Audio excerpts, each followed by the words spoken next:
முருகன் பக்தர்கள் அனைவருக்கும் அன்பு வணக்கங்கள்.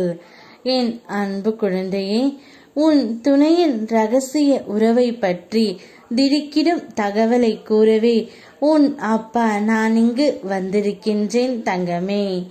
நீ எவ்வளவு நல்லது செய்தாலும் சிலர் தேவை இல்லாமல் உன்னிடம் வம்பு வளர்க்க முயல்வார்கள்.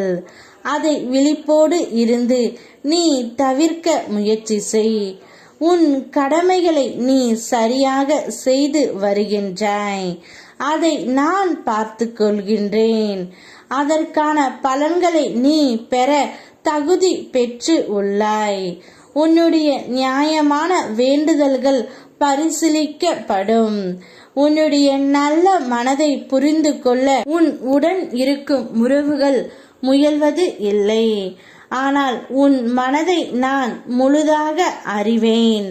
உன் நல்ல மனதிற்கு நான் எப்போதும் காவலாக இருப்பேன் தங்கமே.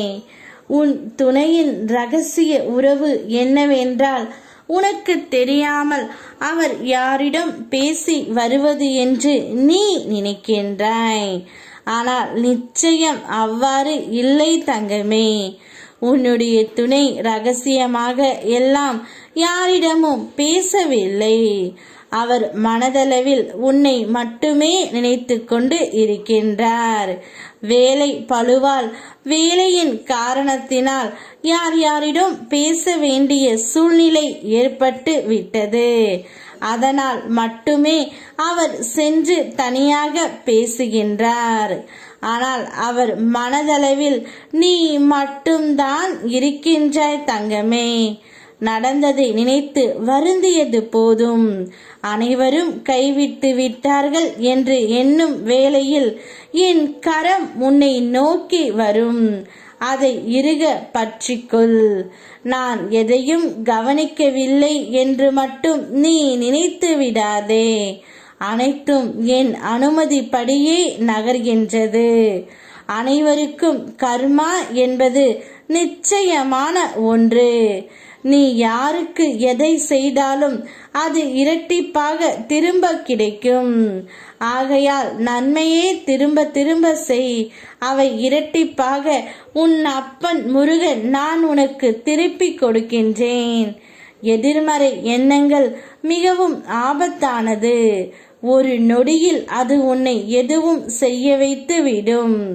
எந்த மாதிரியான சூழல் வந்தாலும் என் துணை உனக்கு கிடைக்கும். என் துணை கொண்டு உன்னால் சமாளிக்க முடியும் என்பதை உனக்குள் சொல்லிக்கொள் தங்கமே. எதிர்மறை எண்ணங்கள் உனக்கு வேண்டாம். இப்பொழுது உன்னுடைய வாழ்க்கையில் மிக பெரிய மாற்றம் ஒன்று நடக்க காத்து கொண்டு இருக்கின்றது. நீ வாய் திறந்து சொல்ல முடியாத வேதனைகளை நான் கண் திறந்து பார்த்து கொண்டு இருக்கின்றேன். நிச்சயம் உன்னுடைய வேதனைகளுக்கு பலன் கிடைக்கும் தங்கமே. பிரார்த்தனைகள் வீண் போய்விடுமா என்று பயந்து விட வேண்டாம். என் மேல் நம்பிக்கை இருக்கும் வரை அது வீண் போய்விடாது. நாம் நினைத்ததை நிச்சயம் நான் உனக்கு கொண்டு வந்து சேர்ப்பேன் என்று என்னை நம்பு. நான் இருக்கின்றேன்.